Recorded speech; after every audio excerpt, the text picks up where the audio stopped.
National video ఇక్కడికి వచ్చి ఇది కవర్ చేసినందుకు thank you ji, thank you. Okay, will start uh Q&A session అండి. Go head Hema Malini. క్యాథరిన్ గారు, ఆదిత్య గారు, క్యాథరిన్ గారు. సో క్యాథరిన్ గారు, hi. Here. Hi, myself Hema Malini here. Actually, congratulations for your funny. So, let us know what is the interesting point you said yes for this story. Okay, that's a good question. I didn't speak about that. I was trying to keep it short. Why I said yes to this was because I think it was the most challenging script that has come my way in terms of role and in terms of scope of performance. And I think that was the most challenging. I mean, that was the part that interested me the most. It wasn't the kind of stuff I've been doing or that I've done. And I thought it would be great to collaborate with Aditya Garu on that. So, what is the most challenging thing in this film for you actually? Mostly just dealing with the fact that, as in terms of the character, I think just dealing with the fact that, you know, an unwanted visitor can cause so much turmoil in one's life. And that is part one. Part two, our writer, Padma Garu, actually made a very good point. There is a very strong underlying theme of man versus nature. And I think that's extremely important and very pertinent in today's times. And I think that was also very important. I think it drives home that message pretty well. All the very best, and Aditya Garu. Sir, actually ఇలాంటి సినిమాలకి VFX చాలా key role play చేస్తాయి. So ఈ సినిమాలో ఎంత percentage VFX మనం చూడబోతాం? ఇది సెపరేట్గా సీజీ షార్ట్స్ లాగా ఏమి ఉండదండి. మొత్తం సినిమా మనము కెమెరాలో షూట్ చేసినంత ఆథెంటిక్గా VFX is part of the script బేసిక్గా. ఎందుకంటే మేము ఒరిజినల్ స్నేక్తోనూ చాలా రోజులు షూట్ చేసాం, ఒక 18 days షూట్ చేసాం. ఆ స్నేక్ని సెలెక్ట్ చేయటానికి ఆడిషన్స్ చేసిన కారణం ఏంటంటే మనం డిజైన్ చేసిన యాక్షన్ మాత్రం అది సీజీలో చేయాల్సి వస్తుంది. సో రెండు మిక్స్ అయ్యేసరికి మీకు ఒక సెపరేట్ పర్సంటేజ్ అన్నది తీయలేము. నాకు తెలిసి అలా క్యాలిక్యులేట్ చేసుకుంటే సినిమా అంతా విజువల్గా మేము ఎంత తీసామో అంత విఎఫ్ఎక్స్ ఉంది. ఆదిత్య గారు, గ్రహణం ఎప్పుడు వీడింది సార్? అసలు ఎప్పుడు వచ్చిందో తెలియకుండా వచ్చిందా, అందుకని ఎప్పుడు వీడిందో తెలియదు. కాకపోతే నాకంటే నా సినిమాలకి ఎక్కువ వచ్చింది. నేను కంటిన్యూస్గా వర్క్లో ఉన్నాను. కాకపోతే నేను తీసిన 3 సినిమాలు ఒక పెద్ద సంస్థలో ఇరుక్కోవటం వల్ల బయటికి తెలియలేదు. బట్ నేనైతే నేను షూటింగ్లోనూ మీకు అందరికీ తెలుసు. కరెక్ట్. సో అవి వాటి రిలీజులతో సంబంధం లేకుండా కూడా మళ్ళీ మా సిస్టరు మనం చేద్దాము, ఒక మంచి సినిమా చేసి మనం రిలీజ్ దాకా తీసుకెళ్దాము అన్నప్పుడు ఆ క్షణమే వీడింది అనుకుంటున్నాను. అయితే ఒక పెద్ద సంస్థల్లోనే 3 సినిమాలు ఇరుక్కుని బయటికి రానప్పుడు, మన ఇంట్లో మనిషిని వస్తా అన్నప్పుడు, నాలాంటి వాడు ఎవరన్నా వచ్చి మీకు సలహా అడిగితే ఖచ్చితంగా వద్దని చెప్పే ఆదిత్య గారు మీనా గారి లాగా సొంత చెల్లెల్ని ఎలా ఇంటికి తీసుకొచ్చారు? దానికి కారణం ఇప్పుడు మామూలుగా నేను ఒక అడ్వైజర్ లాగా సలహా ఇచ్చేటప్పుడు ఇండస్ట్రీ తాలూకు ప్రోస్ అండ్ కాన్స్ చెప్తాను. వాళ్ళకి అది చిన్నప్పటి నుంచి చెప్పక్కర్లేదు, ఎందుకంటే నాతో ఇంటరాక్షన్ వల్ల వాళ్ళు నేను ఎంత ఇండస్ట్రీని చూసానో వాళ్ళు అంతా చూసేసారు. కాబట్టి వాళ్ళకి నేను పడే కష్టాలు, ఇండస్ట్రీలో నా ప్రయాణం అంతా ఇంట్లో మనుషులకి నా అంత బాగానూ తెలుసు. కాబట్టి ఆ ఏరియా జోలికి అసలు వెళ్ళలేదు. ఇది ఎంత బాగా చేయాలన్నది ఒక్కటే మేము డిస్కస్ చేసుకున్నాము. ఫైనల్గా మీ గడ్డం తీసేసి హ్యాపీగా ప్రెస్ ముందు కూర్చున్నారు. I'm very happy sir. Thank you so much sir. Aditya గారు, మీనాక్షి గారు,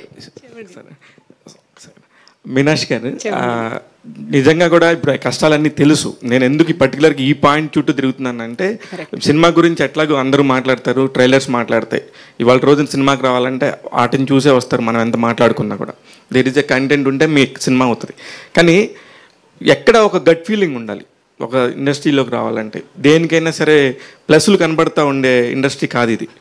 ఇలాంటి ఇండస్ట్రీకి మీరు ఏ ధైర్యంతో వచ్చారు? మీరు వెల్కమ్ టు ద ఇండస్ట్రీ. మీరు హ్యాపీగా ఉండాలని కోరుకుంటూనే ఇది అడుగుతాను.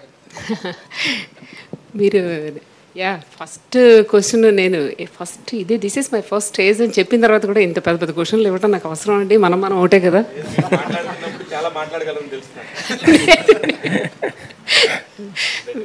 ఫస్ట్ టైం క్వశ్చన్లు వేసేటప్పుడు చిన్న చిన్న క్వశ్చన్లు 1 మార్క్ క్వశ్చన్స్ వేయాలండి, 10 మార్క్స్.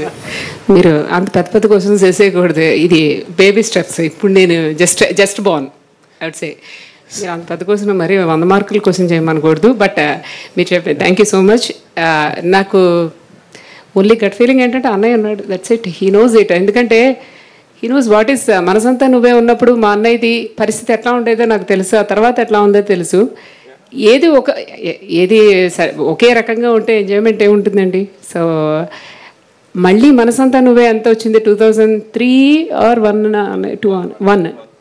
మళ్ళీ 2025లో మా అన్నయ్య మళ్ళీ 24 years తర్వాత ఫనీ అనేది ఇంకొక మనసంతా నువ్వే అవుతుంది, బట్ డిఫరెంట్ జానరాలో. అంతవరకు మాత్రం ఖచ్చితంగా చాలా నమ్మకం ఉంది.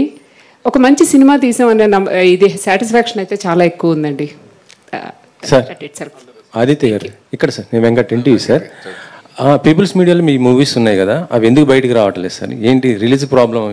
పీపుల్ మీడియా స్టేజ్ మీద మాట్లాడదాం. ఈ క్వశ్చన్కి ఆన్సర్ చెప్పాలంటే నా పక్కన విశ్వ గారు, వివేక్ కూచిపట్ల గారు ఉండాలి, మీనాక్షి గారు, శాస్త్రి గారు కాదు. మీరు డైరెక్షన్ చేశారు కదా, మీ సినిమాలు మీ బయటికి రాకపోవటం? డైరెక్టర్గా సినిమా తీయటమే కానీ రిలీజ్ చేయాల్సిన ఈక్వేషన్ జనరల్గా మీకు తెలియదు ఏముంది, అది ప్రొడ్యూసర్. ఒక సినిమా ఆగిపోతే డైరెక్టర్ సరిగ్గా తీయలేదంటారు, 3 సార్లు అవకాశం ఇవ్వరు, కాబట్టి నా తప్పు లేదని నేను అనుకుంటున్నాను. అదే ధైర్యంతో ఈ సినిమా డైరెక్షన్ చేసేసాను. మీరు ఇప్పుడు మరి పీపుల్ మీడియాలో ఉన్నారా లేకపోతే ఓన్గా? నేను అఫీషియల్గా అసలు ఎక్కడ ఎప్పుడూ లేనండి. నేను ఎప్పుడూ ఇండిపెండెంట్ కెపాసిటీలోనే ఉన్నాను. వాళ్ళిద్దరూ నాకు బాగా క్లోజ్ ఫ్రెండ్స్, వాళ్ళిద్దరిని నేను కలిపాను కాబట్టి వాళ్ళకి అడ్వైజర్గా ఉన్నాను. యాక్చువల్గా పీపుల్ మీడియా కంటే ముందు నేను గీతా ఆర్ట్స్లో కూడా ఉన్నాను. కరెక్ట్గా మన సినిమా మొదలయ్యే ముందు నేను రాఘవేంద్రరావు గారితోనే ఉన్నాను. 1 ఏడాదిన్నర పాటు నేను నా అవసరం ఉంది అనుకున్నప్పుడు ఇండస్ట్రీలో అందరితోనూ పనిచేశాను. స్పెషల్గా పీపుల్ మీడియా అన్నది కొన్నాళ్ళు కొంచెం ఎక్కువ ట్రావెల్ చేశాను, ఎందుకంటే నా త్రూయే వచ్చారు కాబట్టి. ఇప్పుడు ట్రావెల్ చేయట్లేదు మీరు? అఫీషియల్గా చేయట్లేదు, బట్ సలహాలకి సంప్రదింపులకి ఎప్పుడు. సార్ కాదు సార్, అంటే వివేక్ గారు కూడా బయటకు వచ్చారంటున్నారు, నిజమేనా? లేకపోతే ఇది అదే అన్నాను, పీపుల్ మీడియా వేదిక మీద మనం OMG వేదిక మీద పీపుల్ మీడియా గురించి మాట్లాడుకుంటే ఎందుకు అంటే సార్ పని ఆర్ ట్రావెల్ గురించి ఈ వేదికని కన్ఫైన్ చేద్దాం సార్. అంటే ఇప్పుడు గతంలో ఫామ్ సినిమాలు చాలా వచ్చాయి, అంటే నాగాస్త్రం, నాగమ్మ, మోగనము, ఇవన్నీ కూడా చూస్తుంటే డెవోషనల్తో ఉండేటువంటి సబ్జెక్ట్స్. ఇది దేవి కూడా డెవోషనల్ సబ్జెక్ట్, కానీ ఇది పని అనేది ఏ విధమైన సబ్జెక్ట్ సార్? ఇది మన మనుషుల్లాగా ఒక పాత్ర, అది ఆ పాత్రకి కొన్ని సహజ సిద్ధమైన స్వభావాలు ఉంటాయి, కొన్ని లక్షణాలు ఉంటాయి. ఆ క్యారెక్టరైజేషన్ తీసుకుని డిజైన్ చేసింది ఒక న్యాచురల్ స్నేక్ క్యారెక్టరైజేషనే ఉంటుంది తప్ప మనం ఎక్కడ ఒక మైథలాజికల్ డివోషనల్ టచ్ అసలు ఎక్కడ ఇవ్వలేదు సినిమాకి. బట్ చూసే వాళ్ళకి కనెక్ట్ అవ్వటం కోసం ఒక మంచి ఇంపార్టెంట్ ప్లేస్లో ఆ పని టైటిల్ ట్రాక్ చాలా అద్భుతంగా కంపోజ్ చేసింది తను. అందులో ఉంటుంది ఆ పాము తాలూకు క్యారెక్టర్స్ తాలూకు గొప్పతనం ఏంటన్నది ఆ పాటలో చెప్పాము. అలాగే టైటిల్ సాంగ్ ఒకటి చేసింది, అది ఆది శంకరాచార్యులు రాసిన భుజంగ ప్రయాత స్తోత్రం బ్రీత్లెస్ కింద పాడింది, సాయి చరణ్తో కలిసి తను పాడింది. అది ఈ రెండే నాకు తెలిసి మొత్తం వరల్డ్ వైడ్ ఈ సినిమాకి సంబంధించిన మన ఇండియన్ డివోషనల్ టచ్ సినిమాలో. సార్ కాశీ గారు, మీరు కూడా ఒక మంచి క్రియేటివ్ డైరెక్టర్, ఒక ఆర్టిస్ట్గా కూడా మంచి పేరు తెచ్చుకుంటున్నారు. ఇప్పుడు ఈ సినిమాలో చేస్తున్నప్పుడు అంటే మీ క్రియేటివిటీని ఇక్కడ ఉపయోగించారా ఆదిత్య గారి దగ్గర? క్రియేటివిటీ ఉపయోగించలేదు, కానీ ఒక వెల్విషర్గా కొన్ని సజెషన్స్ చెప్పాను. అది జనరల్గా ఏ షూటింగ్కి వెళ్ళినా సైలెంట్గా చేసుకెళ్ళిపోవటం అలవాటు. డైరెక్టర్ నా ఫ్రెండ్ కాబట్టి అతను ఏదో ఉడత సాయంలాగా మనం ఏదైనా సజెషన్ చెప్తే అది సినిమాకు ఉపయోగపడుద్ది అన్న యాంగిల్లో చెప్పడం జరిగింది. సో ఈ సినిమా డెఫినెట్గా అంటే కథ విన్నప్పుడు ఎంత ఇంపాక్ట్ తోటి ఉందో సినిమా కూడా అంత బాగా వచ్చి ఉంటుంది. ఎందుకంటే డెడికేటెడ్గా చేస్తారు వీళ్ళు, పెద్ద పబ్లిసిటీ లేకుండా హార్డ్ వర్క్. దీన్నే ఒక ఇంచుమించు ఈ సినిమాలో కనిపించిన వాళ్ళందరూ కూడా చాలామంది చాలా సినిమాలు చేస్తూ ఉంటాం. ఒకేసారి ఒక 8 లాంగ్వేజెస్లో సినిమా రిలీజ్ అయ్యి మనం చాలామందికి తెలియటం అనే ఆపర్చునిటీ కొన్నిసార్లు వస్తుంది. సో ఇది వినగానే మంచి ఆ డైరెక్టర్గా తనకి మంచి ఆపర్చునిటీ, ప్రొడ్యూసర్స్కి కూడా ఇది మంచి పేరు తీసుకొస్తుంది, డబ్బులు తీసుకొస్తాయని నమ్మకం వచ్చింది అన్నమాట. మీరు డైరెక్షన్కి ఎందుకు దూరంగా ఉండిపోతున్నారు సార్? ఏంటి అసలు? దగ్గరలోనే ఉన్నాను కానీ మీకు కనపడట్లేదు. అంటే మీరు అంటే ఓన్ డైరెక్షన్స్ చేస్తాను. మీనాక్షి గారు, ఏంటి అన్నయ్య పుట్టింటికి రా చెల్లి అనగానే వచ్చేసారు. సో మరి అన్నయ్య నుంచి ఏం కోరుకుంటా అంటే ప్రతిసారి మనం రాఖీ కట్టినప్పుడు అదేంటండి మేము చేసింది అమెరికాలో కదండి, పుట్టింటికి రాలేదు, అన్నయ్య పుట్టింటికి రా అన్నానండి. రమ్మలేదు, అటు రమ్మన్నాను, అక్కడ మెట్టింటికి రమ్మన్నాను. సో ప్రతి చెల్లి అన్నయ్య నుంచి ఒక మంచి కానుక కోరుకుంటారు. మరి మీరు సినిమా కానుక కోరుకోవడంలో ఉద్దేశం ఏంటి? ఇక్కడ చాలా ఛాలెంజెస్తో కూడుకున్నటువంటి వ్యవహారం ప్రొడక్షన్ అనేది. సో మీరు చాలా రోజులు నిలదొక్కుకోవాలని ఒక మంచి ప్రాజెక్ట్తో వస్తున్నారు. సో అన్నయ్య నుంచి కోరుకునేటువంటి కానుక సో మీకు ఎంత విలువైనది? మా అన్నయ్య నా పక్కన ఉండటం it self is the biggest కానుక అండి. ఎందుకంటే పెద్దగా కానుకలు ఏమక్కర్లేదు లిటరల్లీ చెప్పాలంటే. అన్నయ్య ఉన్నాడంటే సక్సెస్ డెఫినెట్గా ఉంటుంది. ఎందుకంటే తనకి he knows how to make a movie, దాన్ని ఎలా తీసుకెళ్ళాలి చేయటం ఒకటే తెలుసు. మ్యానుఫ్యాక్చరింగ్ ఒకటి, యాపిల్ మంచి వాచ్ చేసేసి వదిలేస్తే ఉపయోగం ఉంది, దాన్ని జనాల్లోకి తీసుకెళ్ళటం అనేది తనకి బాగా తెలుసు. ఖచ్చితంగా సక్సెస్ అవుతామని అనుకుంటున్నాను. చాలా అంటే కొత్త ప్రొడక్షన్ అయినటువంటి కొత్త నిర్మాతలు ఇండస్ట్రీలోకి అడుగుపెట్టినప్పటికీ కూడా సో వెల్ నోన్ అంటే ఒక పెద్ద హీరోతో చేయాలి. సో ఒక వెల్ నోన్ అంటే అభిమానుల్లో ఉన్నటువంటి ఆ అభిమానాన్ని ఒక సినిమా రూపంలో మనం తీసుకోవాలని ప్రతి ప్రొడ్యూసర్ కోరుకుంటూ ఉంటాడు. ఈ సినిమా క్యాథరిన్ చూజ్ చేసుకోవడానికి, క్యాథరిన్ మీద ఈ సినిమా వర్కౌట్ అవుతుందానికి ఎంతవరకు మీరు బిలీవ్ చేశారు? ఈ సినిమాలో హీరోయిన్ లీడ్ యాక్ట్రెస్ పార్ట్ చాలా ఎక్కువ అండి. ఫస్ట్ ఆఫ్ ఆల్ తను she's from the first screen నుంచి లాస్ట్ వరకు తనతోనే నడుస్తూ ఉంటుంది స్టోరీ అంతా. క్యాథరిన్ యాక్షన్ గురించి మనం కొత్తగా ఏం చెప్పక్కర్లేదు. ఖచ్చితంగా తన 30 మూవీస్ ఇంతకుముందు ఉన్నవి ఒక ఇది అయితే ఇది మొత్తం దిస్ ఇస్ అనదర్ వరల్డ్ అని చెప్పచ్చు. చాలా తనే చేయగలదు అనే అంత బాగా అనిపించింది. అంటే తను కూడా అలాగే చేసేటప్పుడు కూడా ఎవ్రీ షాట్ ఇందాక అదే చెప్తూ ఉన్నాను. ఈవెన్ పోస్ట్ ప్రొడక్షన్లో చూస్తున్నప్పుడు కూడా ఇంత బాగా ఎలా చేసేస్తుంది అంటే షీఈస్ లైక్ చెప్పాలంటే మా అందరితో ఇలాగే జస్ట్ నార్మల్గా హ్యాపీగా మేము సెట్లో మాట్లాడుకుంటూ కూర్చునేవాళ్ళం. అన్నయ్య షాట్ రెడీ అనగానే తను వెంటనే అది ఏడుపు సీను, దానిలో ఒక మంచి హారర్ ఉండే సీన్, థ్రిల్లర్ ఇది డెఫినెట్గా. ఆ థ్రిల్లర్ ఉండే దానిలో ఇమీడియట్గా తను ట్రాన్స్ఫార్మ్ అయిపోతారు, దానిలోకి వెళ్ళిపోయి సింగిల్ టేక్ అన్నీ. నేను అదే అంటున్నాను, మా క్యాథరిన్ లాంటి వాళ్ళ హీరోయిన్ కనుక ఉంటే అట్లీస్ట్ మేము 10 సినిమాలు 10 రోజుల్లో కాదు వారం రోజుల్లో సినిమా తీసేయచ్చు. అన్నీ సింగిల్ టేక్లే ఉంటాయి మాకు. అది అంటే చాలామంది ఇండస్ట్రీకి హీరోలు కొత్త వాళ్ళు వస్తూ ఉంటారు. సో ఇండస్ట్రీ కూడా కొత్త తరాన్ని కొత్త రక్తాన్ని చూడాలనుకుంటుంది. కానీ ప్రొడక్షన్ వైపు ఎవరు రావడం లేదంటే నిర్మాణ రంగంలో అనేది చాలా సవాల్తో కూడుకున్న వ్యవహారం కాబట్టి డబ్బులు పెట్టాలంటే ఎంత వస్తుంది ఏంటనేది రోజు రోజుకు ఛాలెంజింగ్గా మారుతుంది. అలాంటి టైంలో సో మీ సిస్టర్ ఇలా నిర్మాణ బాధ్యతలు తీసుకొని మీకు ఒక భుజం కాయడం అనేది సో భవిష్యత్తులో మీ ఇందాక 24 ఏళ్ళు అంటే దాదాపు 2 పుష్కరాలు మీరు సక్సెస్ చూసేది. సో అది ఎంతవరకు మీకు భుజం కాస్తుందంటారు? యాక్చువల్గా నేను ఇండస్ట్రీలోనే కంటిన్యూ అవుతూ ఉండటం వల్ల నేను ఇండస్ట్రీలో ఫిల్మ్ మేకింగ్లో మారుతున్న డైనమిక్స్ అన్నీ చాలా క్లోజ్గా చూస్తూ ఉన్నాను. అండ్ నా ద్వారా ఒక కొత్త బ్యానర్ రావటం అన్నది నా లైఫ్లో ఇది ఫస్ట్ టైం కాదు. నేను ఎప్పుడైనా ఒక నిర్మాత ఎవరి ద్వారా వచ్చినా ఒక 10-15 సినిమాలో ఒక 25 సంవత్సరాలు అది ఒక పెద్ద బ్యానర్ అవ్వాలనే కోరుకుంటాను. ఎందుకంటే మనం ఇండస్ట్రీలో ఎంత టాలెంట్ అయినా మనం సర్వైవ్ అయ్యేది ఒక ప్రొడ్యూసర్ వల్లే. మన టాలెంట్ ఎంత అబండెంట్ టాలెంట్ అయినా కానీ మనకి ఒక ఎంత బంగారు పళ్ళానికైనా ఒక గోడ చేరువు కావాలంటారు.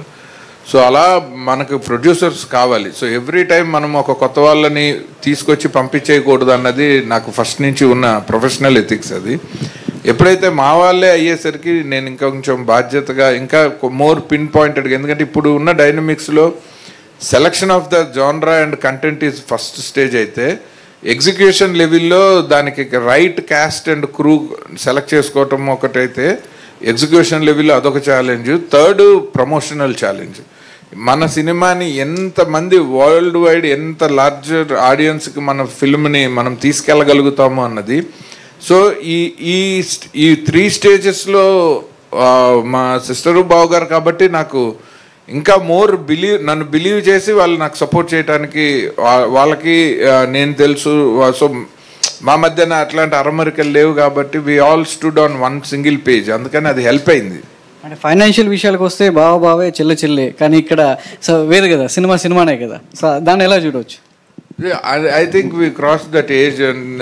ఆ మాత్రం మెచ్యూరిటీ వచ్చిన తర్వాత సినిమాల్లో ఎన్ని సంవత్సరాలు. మీనాక్షి గారు ఏం లేదండి, మీరు ఇప్పుడు సినిమానే పెద్ద బాధ్యత ప్రొడ్యూసింగ్ చేయడం, ఆ తర్వాత కూడా మ్యూజిక్ బాధ్యత కూడా ఎందుకు తీసుకున్నారు? యాక్చువల్లీ బేసికల్లీ నేను మ్యూజిషియన్ అండి. ఎంతో అనుభవం ఉంటే గానీ ఇలాంటి సినిమాలకు స్పెషల్ ఎఫెక్ట్స్ కావచ్చు. ఇప్పటి వరకు మీకు ఇందాక అడిగారు కదా చెల్లి అని, ప్రొడక్షన్ వరకు వచ్చేసరికి అన్నయ్య సారీ అన్నయ్య నేను చెప్పేస్తానండి. చెప్పండి. ఇప్పుడు ఇంత ముందు వరకు అయితే చెప్పేదాన్ని కదా, భగవద్గీత మీద ప్రమాణం చేసి అన్ని నిజాలే చెప్తాను నేను, ఇప్పుడు అన్ని అబద్ధాలే చెప్తాను నేనండి.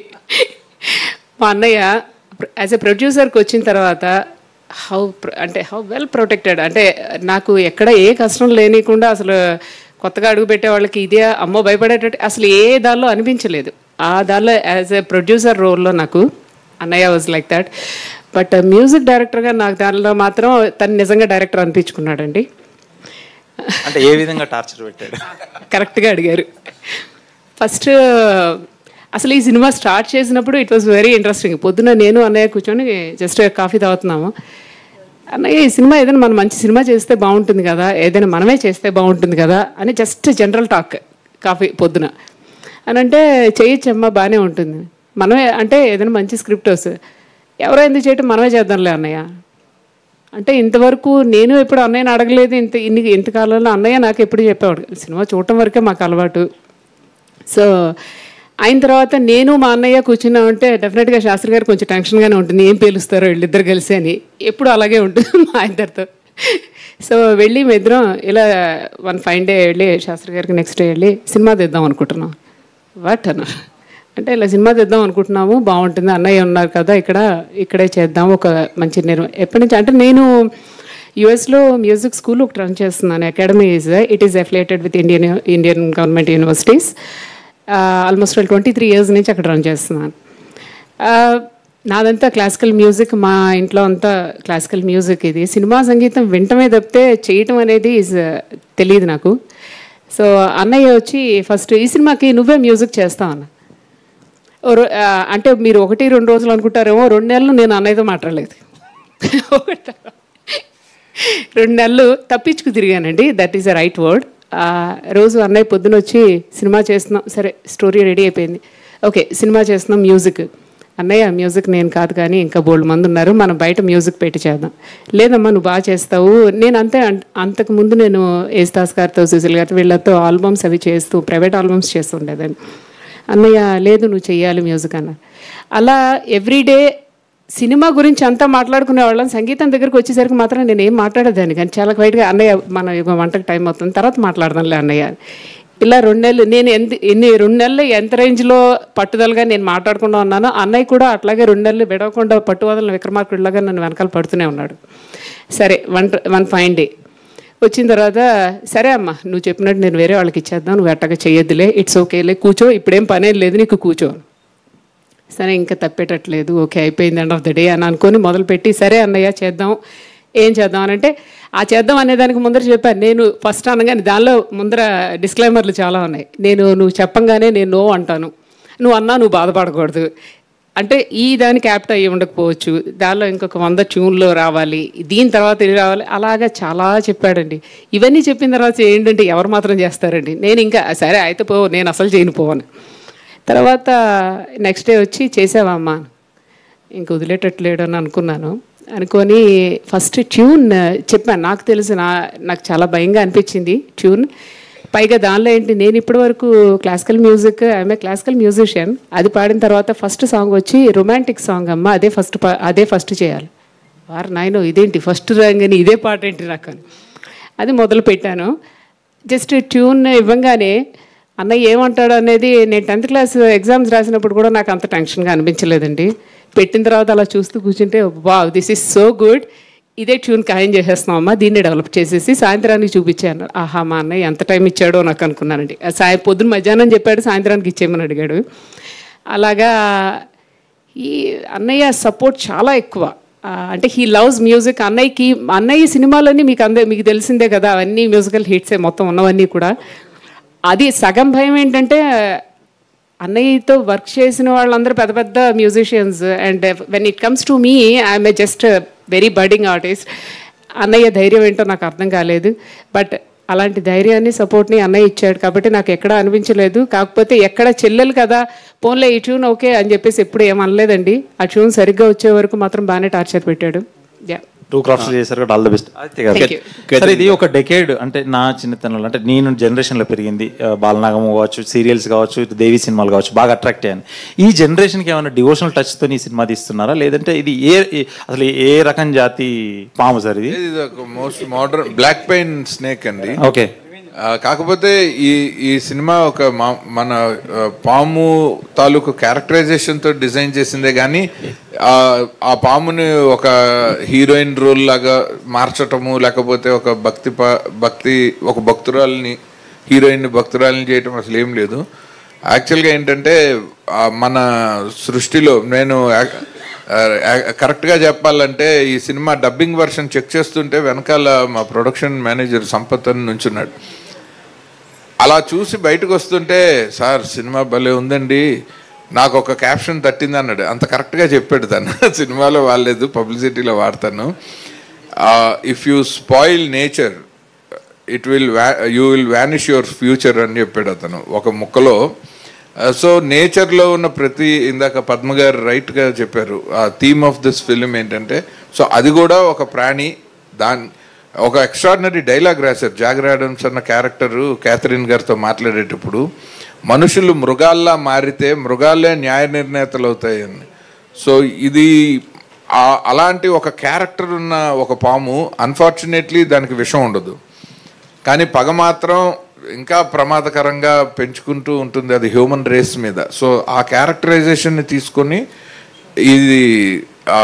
ఈ కథని డిజైన్ చేశాం. ఎంటైర్ అమెరికాలో తీయడానికి కారణం ఏంటి సార్? మొత్తం అమెరికాలో తీయాలన్నది కారణం ఏంటంటే, మనకి ఇప్పుడు ఇండియాలో అయితే మనకి నేటివ్గా, అంటే మనకి ఒక భక్తి యాంగిల్ వస్తుంది, ఒక రియలిస్టిక్గా ఒక కాంటెంపరీ కథని చెప్పలేము. సో ఒక డివోషనల్ ఆర్ మైథలాజికల్ టచ్ లేకుండా మనం ఇండియాలో ఒక పాము అంటే మనకి దేవుడితో సమానం, కానీ గ్లోబల్గా చూస్తే పాము అంటే మనలాగే ఒక క్రీచర్, లైక్ ఒక హ్యూమన్ లాగే ఒక క్రీచర్. సో ఈ కథ రైట్గా కమ్యూనికేట్ కావాలంటే జనానికి గ్లోబల్గా ఒక న్యూట్రల్ లొకేషన్ ఉండాలని అనుకున్నాము. అండ్ ఎప్పుడైతే మన ప్రొడ్యూసర్స్, మా సిస్టర్ వాళ్ళు డాలస్లోనే ఉంటారు కాబట్టి, సో బెటర్ ప్లేస్ దాన్ ఎనీవేర్ ఎల్స్ అని చెప్పి అక్కడ మొత్తం ప్రాజెక్ట్ని డిజైన్ చేసి 100% డాలస్లో చేసిన ఓన్లీ ఇండియన్ ఫిల్మ్ ఇదే. సో డైరెక్ట్ గారు ఇక్కడ ఇప్పుడు మీరు చెప్పిన దాన్ని బట్టి ఈ పాము పోస్టరు, ఆర్టిస్ట్, హీరో డిజైన్ చూస్తుంటే మన రాజమౌళి ఏగా గుర్తొస్తుంది, నేపథ్యం వేరైనా? నిజంగా ఏగా గుర్తొస్తే నేను చాలా సక్సెస్ఫుల్ అనుకుంటాను. నేను ఐ ఫీల్ హ్యాపీ, ఎందుకంటే సినిమాతో కంపారిజన్ లేదు, కానీ ఒక సినిమాని ప్రపంచవ్యాప్తంగా ఎంతమంది ప్రేక్షకుల కళ్ళ ముందుకు తీసుకెళ్లాలన్నది ఈ జనరేషన్లో మా అందరికీ మార్గదర్శకుడైన దర్శకుడు రాజమౌళి గారే. సో ఆయన ఫుట్ స్టెప్స్లోనే ఈ మొదటి మీడియా సమావేశంలో ఆయన పేరు తలుచుకోవడం కూడా నాకు చాలా ఆనందంగా ఉంది. Thank you so much. Sir, Aditya గారు, ఇప్పుడు ఇది మొత్తం కూడా నేచర్ గురించి అని చెప్తున్నారు కదా, ఇప్పుడు ప్రస్తుతం హైదరాబాద్ సెంట్రల్ యూనివర్సిటీ జరుగుతుంది, ఆ విషయం మీకు తెలుసు, ఇందాక ఇండైరెక్ట్గా కూడా ప్రస్తావించారు. దీనిపైన మీ స్పందన ఏంటి, మీ సపోర్ట్ ఎలా ఉంటుంది? ఎప్పుడైతే ప్రభుత్వము, చట్టము, కోర్టుల పరిధిలో ఉన్నప్పుడు అసలు మనం ఏమీ స్పందించకూడదు. మన అభిప్రాయం ఏదైనా ఉంటే అది మనతోనే దాచుకోవాలి, దాన్ని మనం ఇంకొంచెం అగ్గి రాజేసినట్టు చేయకూడదు అన్నది ఒక పౌరుడిగా మన బాధ్యత. Catherine garu, this is Ashwant from Delhi Cultural Channel. How do you see this role contest of the film of your career so far? I'm sorry, can you repeat that? How do you see this film of role contest of the film of your career so far? You're asking me to compare the contents of this character in this film to the rest of the films I've done so far? Right. I think it's the most extensive role that I've done. I shoulder the entire film, and it's me, and the other main character in the film is of course the snake. And it's just this extremely interesting dynamic that happens between me and the snake. It's about how it affects my life. So there are multiple emotions at play. There's a lot of physical work involved as well. I thought it was challenging quite a bit. And but what I liked the most about it was that my director had a lot of clarity. We were always on the same page.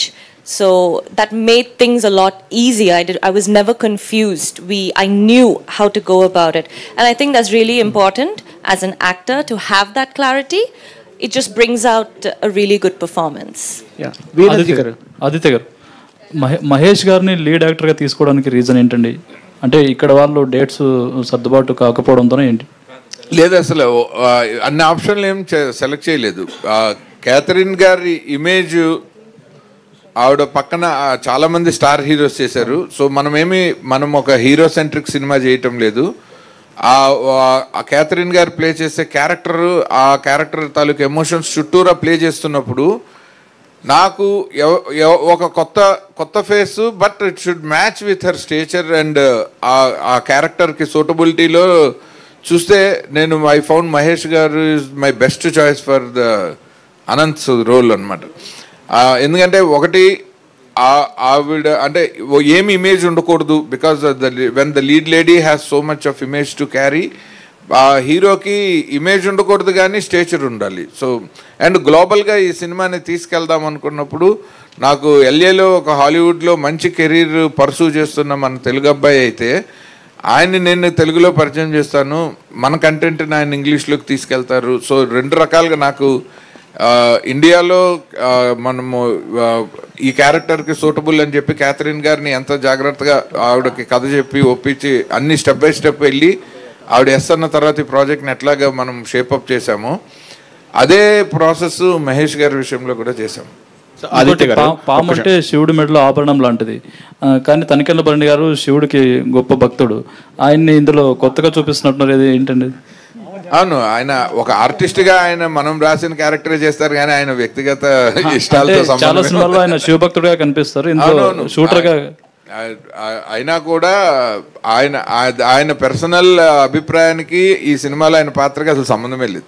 Aditya గారు, అంటే మీరు ఇప్పటివరకు చెప్పిన దాన్ని బట్టి చూస్తే animal Kingdom గురించి, దాని గురించి, నేచర్ గురించి చెప్తున్నారు కదా, మరి పన్నీ అనే టైటిల్ పెట్టారు. ఈ టైటిల్కి జస్టిఫికేషన్ ఏంటి సార్? టైటిల్ జస్టిఫికేషన్ పాము అనే, అదే అంటే మనం ఇప్పుడు క్యాథరిన్ గారి పేరు లేకపోతే మనము మహేష్ గారితో ఆవిడకున్న రిలేషన్షిప్ పేరు, ఒక మూడ్ ఆఫ్ ద ఫిలిం పేరు చాలా ట్రై చేశాను కానీ అసలు ఈ కథ మొత్తానికి కీలకమైన క్యారెక్టర్ని మనము ఎఫెక్టివ్గా వరల్డ్ మార్కెట్లోకి తీసుకెళ్లాలంటే ఆ క్యారెక్టర్ పర్స్పెక్టివ్లో చెప్పాలి అన్నది పద్మ గారు, నేను, మీనా వాళ్ళు కలిసి తీసుకున్న నిర్ణయం. అది స్టోరీ డిస్కషన్ స్టేజ్లోనే అనుకున్నాము. అప్పుడైతేనే మనం చెప్పాలనుకున్న కథ, మనము హ్యూమన్ పర్సెప్షన్ మనందరికీ తెలుసు, మనం ఏం ఆలోచిస్తామో. సో అందుకని ఆ టైటిల్ వద్దనుకున్నాము. అదర్ పర్సెప్షన్లో ఈ కథని మనం వరల్డ్ మార్కెట్లో తీసుకెళ్తున్నాం కాబట్టి ఆ క్యారెక్టర్ నేమే పెట్టాలని చెప్పి పని అని పెట్టాం. ఆదిత్య గారు, రవిచంద్ర అండి. మహేష్ గారు, హాయ్ సార్. అచ్చా, మీ కెరియర్ స్టార్ట్ చేసింది ఇక్కడ తెలుగులోనే చూశాను బుక్లో. So started in Hyderabad. So how is so far your career in acting and ఈ ఫిలింకి మీరు ఎంతవరకు హెల్ప్ చేస్తారు? సో యాజ్ యూ సెడ్, నేను హైదరాబాద్ నుంచి, ఐఎమ్ ఫ్రమ్ హైదరాబాద్. నా కెరియర్ స్టార్ట్ అయింది ఇక్కడి నుంచి. సో దాని తర్వాత నేను I was into US, mostly into modelling. అక్కడ వేరే చాలా గ్లోబల్ బ్రాండ్స్ తోటి చేశాను modelling. So understood the process in Hollywood, how it works as an actor, not only just an acting but the process and the discipline and how it works, everything. So that really helped me for getting into the next projects. My acting career started with Barbie, the Warner Brothers movie, small role, and then Disney movie Haunted Mansion, I played Maharaja role. Then after that I started getting lead roles in other movies. Right now I just finished a couple of them while actually doing funny.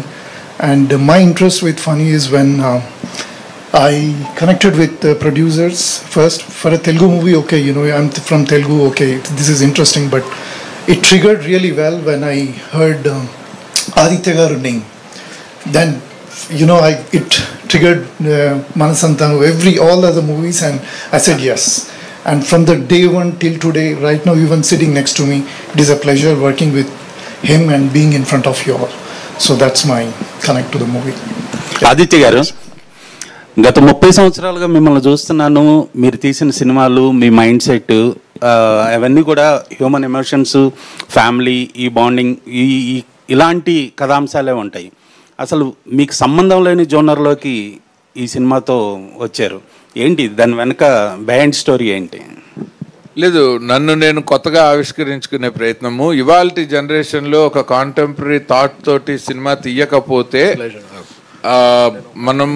మనము ఇప్పుడు compete చేయాల్సింది animal డైరెక్టర్తో. So animal మీద movie తీద్దాం అనుకున్నా. ఆదిత్య గారు లక్ష్మీనారాయణ ఇక్కడ. ఇప్పుడు మీరు సినిమా మొత్తం డల్లాస్లో తీసినా చెప్తున్నారు, యూఎస్లో. అంటే యాజ్ పర్ రూల్ ప్రకారం 40% లోకల్గా తీయాలి కదా. మీకు అన్నీ తెలిసి మీరు మొత్తం అక్కడ ఎట్లా తీసినారు? మొత్తం పోస్ట్ ప్రొడక్షన్ అంతా ఇండియాలో చేస్తున్నాము. బట్ గ్లోబల్ ఫిలిం చేసేటప్పుడు నేను I just wanted to fight it out అండి. ఎందుకంటే కథ డిమాండ్ చేసిన లొకేషన్లో సినిమా చెయ్యకపోతే ఒక సబ్సిడీ కోసమో ఒక ట్యాక్స్ బెనిఫిట్ కోసమో ఇవాళ సినిమాని మనం కిల్ చేయలేము. ఒక ఫిలిం మేకర్గా that is absolute injustice to my profession from my side అని నేను భావిస్తాను. కానీ మీరు నేషనల్ దీనికి వన్ ఆఫ్ ది మెంబర్ కూడా. మీరే రూల్స్ అవాయిడ్ చేస్తే మిగతా వాళ్ళు ఎవరు పాటిస్తారు? లేదు, మనమేమి రూల్ బ్రేక్ చేసి ఏమీ చేయము. నేను ఆ పర్మిషన్స్ అవన్నీ లీగల్గా కరెక్ట్గా చూసుకొని పేపర్ వర్క్ అంతా నీట్గా చేసి ఎటువంటి ఇబ్బందులు ప్రొడ్యూసర్స్కి లేకుండానే ప్లాన్ చేసుకున్నాను. ఓకే, థ్యాంక్ యూ అండి. Last question. పొద్దక్క, మీరు చేసినవి గాంధీ తాత చెట్టు, రాధేశ్యామ్కి రైటింగు, మహానటికి ఇవన్నీ చేశారు. మీ సినిమాలు వేరు, ఈ పని సినిమా వేరు. ఎట్లా మ్యాచ్ అవుతుంది? ఇదేంటి డైలాగ్స్ రాశారా లేకపోతే కథ కూడా మీదేనా? లేదు, డైలాగ్స్ మాత్రమే, మాటలు మాత్రమే నేను రాశాను. ఇందాక ఆయన అడిగినప్పుడు కూడా నేను అదే షాక్ అయ్యా. మీరు సంబంధం లేని సబ్జెక్టులు ఎందుకు? సినిమాలు అన్నిటితో మాకు సంబంధం ఉంటుంది, ఇదేంటిది అన్ని అందరూ ఒకటే చేయాలని లేదు కదా. రోజు వి ట్రై టు లెర్న్, కొత్త విషయాలు ట్రై చేసి కొత్త కథలు రాసి అలాగే కదా గ్రో అయ్యేది. సో మొన్న బృందా కూడా రాశాను నేను, అది కూడా థ్రిల్లరే. So super. ఆచార్య గారు, సార్ ఇందాక క్యాథరిన్ ఓకే చేసిన తర్వాత మేము సగం సక్సెస్ అయిపోయి ఉన్నారు. ఇప్పుడు క్యాథరిన్ గారు ఏం సినిమాలు చేయట్లేదు. ఇప్పుడు సినిమా అంటే బిజినెస్సే. మార్కెట్ వైజ్ చూసుకున్నా, ఓపెనింగ్ చూసుకున్నా దీన్ని గ్లోబల్గా రిలీజ్ చేస్తున్నారు. ఎంతవరకు మార్కెట్ ఉంటుందని అనుకుంటున్నారు? క్యాథరిన్ గారు సినిమాలు చేయట్లేదంటే ఇప్పుడు మన సినిమాతో పాటే ప్యారలల్గా ఆవిడ తమిళ్లో సుందర్సి సినిమా చేస్తున్నారు, అది కూడా రిలీజ్కి రెడీ అవుతుంది. అండ్ ఆవిడ మలయాళంలో చేస్తున్నారు. సో ఈవిడ she is known in every language. By the time we signed her, ఆవిడ ఈ కథ ఓకే అన్నప్పటికీ ఆవిడకి ఈ షూటింగ్స్ అన్నీ లైనప్ అయ్యే ఉన్నాయి.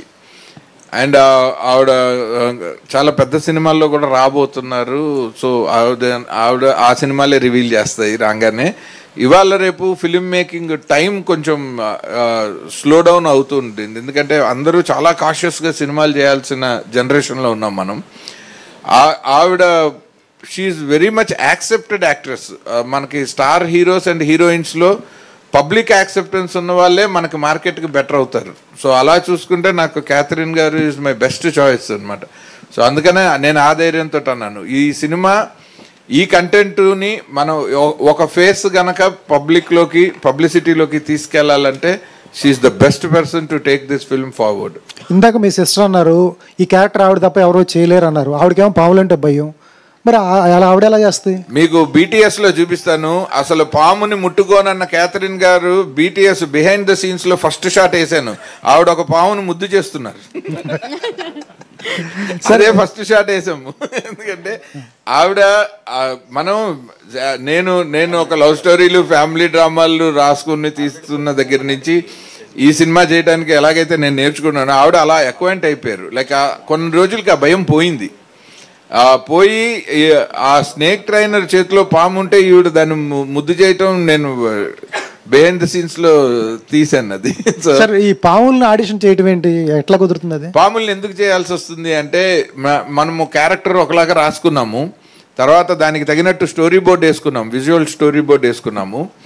అందులో మన ఊహకి తగినట్టు ఒరిజినల్ పాము ఏ పాము మన క్యారెక్టరైజేషన్కి దగ్గరగా ఉంటుంది. ఎందుకంటే నాకు విచిత్ర సోదరులో పెద్ద కమల్ హాసన్ రివెంజ్ తీర్చుకుంటే తండ్రి మరణానికి తల్లి మరణానికి, ఆ సినిమా ఒక మామూలు సాదాసీదా సినిమా ఇది, మా గురుగారు సంగీతం గారిది. ఎప్పుడైతే ఆ విషయం వల్ల ఇంపాక్ట్ అయిన ఒక డ్వార్ఫ్గా మారిన కమల్ హాసన్ ఆ సినిమా ఆ రివెంజ్ తీర్చుకోవటం అన్న, అంటే ఒక హీరోకి ఒక లిమిటేషన్ ఉంటే ఆ రివెంజ్లో వచ్చే ఛాలెంజెస్ ఉంటాయి, ఆ ఛాలెంజెస్సే మనకి ఇంట్రెస్టింగ్ స్క్రీన్ ప్లేకి కారణం అవుతాయి. అలా ఒక కోరల్ పీకేస్తే విషం లేకుండా బాధతో పగతో మనుషుల మీద పగపట్టిన ఒక పాము ఉండాలి అంటే, నేను ఒక పెద్ద పైతాన్ని తెచ్చి ఒక అనకొండలాగా చూపిస్తే దాన్ని చూస్తేనే సగం చచ్చిపోతాము. అది ఆ భయం ఒక మర్డర్ వరకే ఉంటుంది, కానీ వరుసగా సినిమా అంతా ఎంగేజింగ్గా చెప్పాలి అంటే ఆ పాముకు ఒక క్యారెక్టర్ ఉండాలి. ఆ క్యారెక్టర్ కోసం అది ముందు మాకు అర్థం అవ్వాలి. సో మేము ఎన్ని రకాల పాములు ఉన్నాయి, అవి ఏ సాయిల్ మీద ఎంత స్పీడ్లో నడుస్తాయి, లైట్ వేస్తే ఎలా రియాక్ట్ అవుతాయి, పగలు ఎలా బిహేవ్ చేస్తాయి, రాత్రి ఎలా బిహేవ్ చేస్తాయని అడిగితే తను ఒక ట్రైనర్ని అఫీషియల్గా పెట్టి ఒక ఏజెన్సీతో మాట్లాడి 20 పాముల్ని తెప్పించి ఒక 5 రోజుల పాటు ఎక్స్క్లూజివ్గా కెమెరాలు లైట్లు పెట్టుకొని 3 కెమెరామెన్లు, ఎందుకంటే దాని మూమెంట్ ఒకసారి ట్రైనర్ వదిలేస్తాడు, అది ఎటు పడితే అటు పోతూ ఉంటుంది, దాన్ని ఫాలో చేసి 3 కెమెరాలతో ఆ మొత్తం ఫుటేజ్ని ఎడిట్ చేసి ఇప్పుడు మన క్యారెక్టర్కి దగ్గరగా ఏ పాము ఉందని చూస్తే బ్లాక్ పెయింట్ స్నేక్ ఒకటి సెలెక్ట్ చేసి. Yes. Yeah, Catherine. Final question, Andy, because we are running late already. To Catherine. So, as Viyanarcha mentioned that you've been working with both Sundar C and Viyanarcha at the same time. Both are mostly veterans in their fields. Like, how is it the experience working with you, specifically with Vadivelu for Gangers? So this would be the third time that I'm working with Sundar C, sir. And he has definitely a very different style of filmmaking than V.N. Aditya Garu. That's what I like about it, because that's how, I mean, I figure that, you know, you learn so much as an actor, you adapt so much. He shoots really fast, Sundar C, sir. His films wrap up really fast, and he shoots having a lot of the edit in mind. His genre of filmmaking is also really different. I enjoy those kind of films. I was actually telling Aditya Garu that we should do a comedy really soon. I mean, he's got a fantastic sense of humor. Aditya Garu, I mean, for this film, and I'm only commenting on this film, on Funny, it's a more serious film. It's an actual thriller. It's in the thriller genre. There is a little bit of drama, but it is mostly a thriller. And it was interesting working with him in that space. There was nothing really funny except for behind the scenes. That was the only comedy, I think. But on screen, he's also very clear on, you know, how to make things really interesting, and those thrilling aspects on screen. I think that is new for him. He's not done that so far. So it was an interesting space to explore with Aditya Garu. Thank you. Aditya Garu, like, అంటే ఈ చాలా మంది చెప్తూ వచ్చారు మీ career 30 years career అని చెప్పేసి. So ఇప్పుడు చాలా మంది చెప్తూ వచ్చారు 30 years కెరీర్ మీది అని చెప్పేసి. బట్ ఇప్పుడు ప్రెసెంట్ జనరేషన్ ఆడియన్స్కి మీరు ఎంతవరకు రెలవెంట్గా ఉన్నారని మీరు అనుకుంటున్నారు? ఈ టైప్ ఆఫ్ కాంటెంట్ అనేది వాళ్ళకి ఎంత రెలవెంట్? అదే ఈ పోస్టర్ చూసి ఈ సినిమా మీరు తీసారా అని ఇందాక నుంచి బయట అడిగిన ప్రతి మీడియా మిత్రుడికి అదే నా ఆన్సర్. ఎందుకంటే నేను చాలా రెలవెంట్గా ఉన్నానని అనుకోవటానికి ఆ surprise element is the answer, not me. Yeah, ఎందుకు స్టాప్ చేస్తున్నానంటే మనకి ఫిలిం టైం అవుతుందండి, అందుకని ఆపాల్సి వస్తుంది అనమాట. And thank you so much. Shastri గారు, మీరు క్వశ్చన్ అడుగుంటే మాట్లాడేవారు, ఇప్పుడు మీరు ఇచ్చి మాట్లాడండి అంటే ఎలా ఉంది? ఆయన స్పీచ్ విన్నాం మనం, అసలే షార్ట్ అండ్ స్వీట్ ఆయన ఇందాకే స్పీచ్లో విన్నాం మనం. Yeah, vote of thanks. Shastri గారు మీరు చెప్తున్నారా? సో నిజంగా లేదండి, మెనీ థ్యాంక్స్. మీరు ఎంత టైం స్పెండ్ చేశారు, మంచి క్వశ్చన్లు అడిగారు నిజంగా. సో నాకు మీ క్వశ్చన్ వల్ల నేను మిస్ అయిన ఇన్ఫర్మేషన్ కూడా నాకు తెలిసింది. So actually so thank you so much అండి, and have a wonderful rest of the day. Thank you so much media.